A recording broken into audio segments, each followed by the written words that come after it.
Hey everybody, and happy Friday. It's Friday afternoon, about 3 o'clock. My mood's a little bit better. Um, yeah, it's just, I'm still trying to work on this lodging stuff for MD Anderson.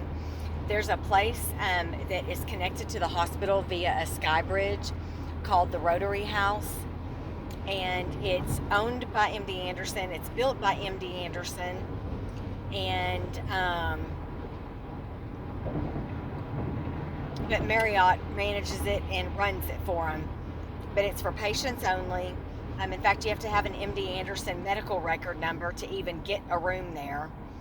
Um, and so, but like they have like nurses that are on call like 24/7 apparently. Like, say for example, you've got a prescription that you need picked up. Um, and you don't feel well, like they'll go and pick it up for you and bring it to you, so on and so forth, and all this other stuff. But of course, that comes at an expense for the like 11 days that I'm looking at being there. Just for the room, tax, everything alone, we're talking $2,000, literally like $1,950 or something like that, which is just outrageous, because it's like, how do they expect people to afford that? Not everybody in the world can afford that, especially people that don't have insurance or don't even have co-insurance and are having to pay. I've been stuck with out-of-pocket stuff. I have stuff that's out of pocket now, and I've got insurance that covers the biggest, portion of it. And so it's outrageous to me. And the crappy thing about it is that, let's get real, when it comes down to it, it's all about this. It's all about the money, bottom line, nothing else. And so, I don't know, it's just aggravating. But so I was talking to my mom. I went and talked to my mom about it this morning. And when I called the Rotary House to get the prices and to see, like, if they had a room available, she's like, we rarely have a room available. Like, we're always booked. But they had one king size room left. And so mom said, you know what, let's just go ahead and let's at least get it reserved. And we can always cancel it if we need to, because I'm still looking into the Airbnb option. And Sophie, my social worker from MD Anderson, she called me back just a little while ago and gave me a couple other things that she wants me to look into, because I told her, like I said, I tried the American Cancer Society, I tried Joe's House, and stuff is either closed because of COVID, or there's a 6-month waiting list, or it's expensive, or like even the American Cancer Society, they're no longer helping patients with funding, or not only funding, but ground, like even transportation or lodging, because with COVID, they said that they basically, feel like they're putting their immunocompromised, patients, in danger. Well, it's kind of our choice, and if I'm going for treatment, I kind of need a place to stay, but whatever, it is what it is. But yeah, I don't know. So that's just so aggravating.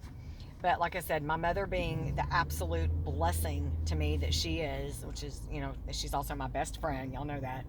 Um, she didn't want us to miss the opportunity, of having the Rotary House, the, room in the hotel available to us. So I am looking into Airbnbs. That's another option. I've never stayed in one. My youngest daughter, Madison, went to Louisiana for a work conference, and then she liked New Orleans so much that her and her boyfriend decided to go for like a 10, 14-day vacation, and they got a rental home there. I mean, a rental home, an Airbnb there, and they absolutely loved it. But a big portion of the Airbnbs, you have your own room, but you share like a common area, a kitchen, a bathroom, a living room with other people, and that is something I'm not willing to do. Not after being, at the hospital for 8 and 10 hours on some of these days, doing all this testing, and then doing chemo. I could just see it, like, come back to the house and be like, oh, hey, stranger, I'm Carri, and, so what brings you to Houston? I'm here for treatment. I know we're sharing a kitchen. Excuse me. Like, yeah, no, that's not going to happen. No. And so I do know that there are, were some Airbnbs that I found where you get like the whole house, or the whole apartment, or whatever it is. um, but like that's just, yeah, that's the only way that I'd be able to do it. So if any of y'all have ever done Airbnbs, especially where you get the whole house or the whole apartment or whatever, please reach out to me and let me know how that went, or how it works, or whatever. And that's another thing, is that, like, this stuff tends to get confusing, for me. Um, just, yeah, I mean, I'm not being funny, but brain tumor, kind of affects your thinking and your knowledge and your wits and your smarts sometimes. So, um, plus this whole thing just has me so exhausted. I think I'm more mentally and emotionally exhausted than anything. But, in 2 miles, take exit 45B for I-20 East toward Dallas. But, anyway, so, yeah, so I don't know. It's crazy. I don't know if it's my car that sounds funny or the road. I hope it's the road. But, so, that's definitely still something that I'm looking into, because, of course, I looked at a few of them that weren't available, but, like, for example, I could get, the hotel room, at the Rotary House for $2,000 for 11 days, or, there were certain Airbnbs where you get the whole little apartment, for like $700.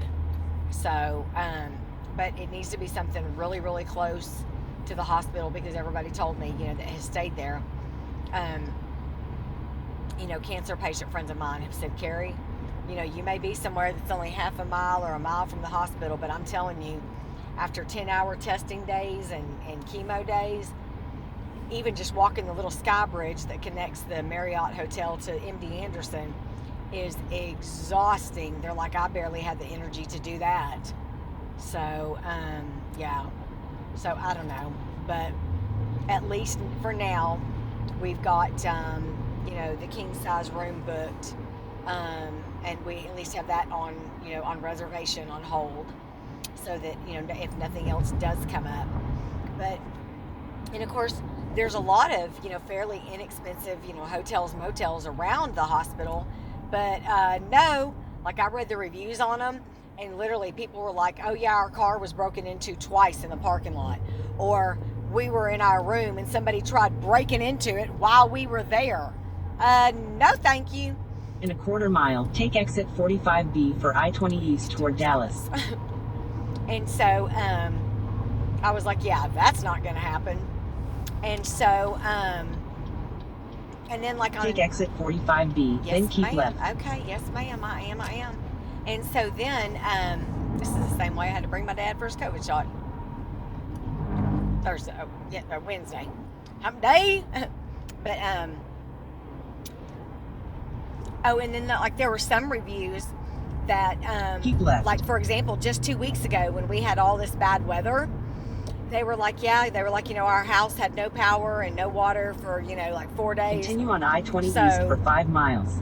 Sorry, guys. So we went and got a room, only to discover that we brought bed bugs home with us. Hell no. No. Thanks, but no thanks. I'm not bringing bed bugs home just to save a dime. Not gonna happen. So I don't know. So Sophie, the social worker, like I said, she called me just a few minutes ago, and she gave me 2 more options that she wants me to look into, and to let them know that I was referred to them by her. And she said these are fairly new places, and so not a lot of people know about them. So hopefully that will, maybe be an option as well. And I asked her, like, if she knew, like, how they worked, if, like, you get your own little room, and she said, I'm sure you do, but honestly, I'm not sure. My patients haven't actually told me, so she gave me the direct number to one of the ladies that runs a place called the Mercy House, so I'm gonna look into that and see what I can find about that. And then there was one more that she wanted me to look into on that, like, joeshouse.org, which one of y'all had given me, which that was a huge help recently. And so I had never even heard of it, but anyways, yeah, so I'm just still looking, and I'm basically going to see whatever I can find between now and then.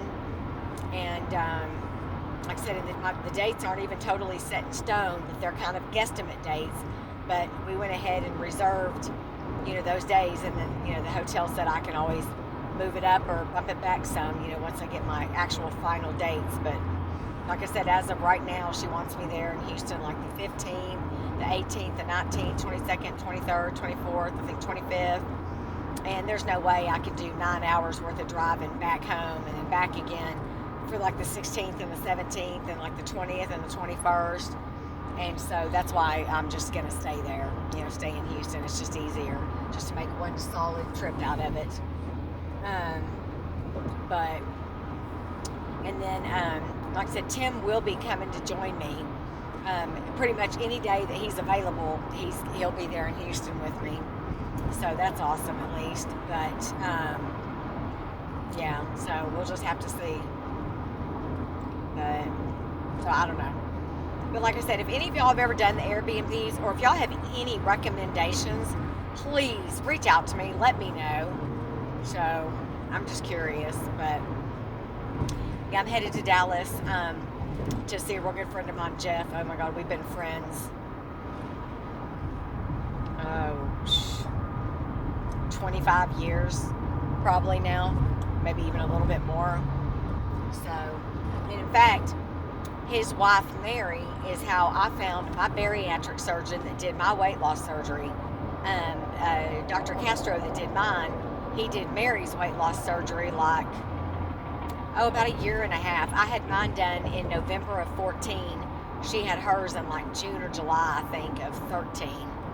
And then Jeff used a different surgeon, but like maybe 3 or 4 years ago, maybe 3 years, he had a gastric sleeve too, and lost 100 and something pounds. So, but anyways, and so I've been telling him that I'll come see him. So unless traffic just gets too backed up, I really wanted to be gone like 3 hours ago.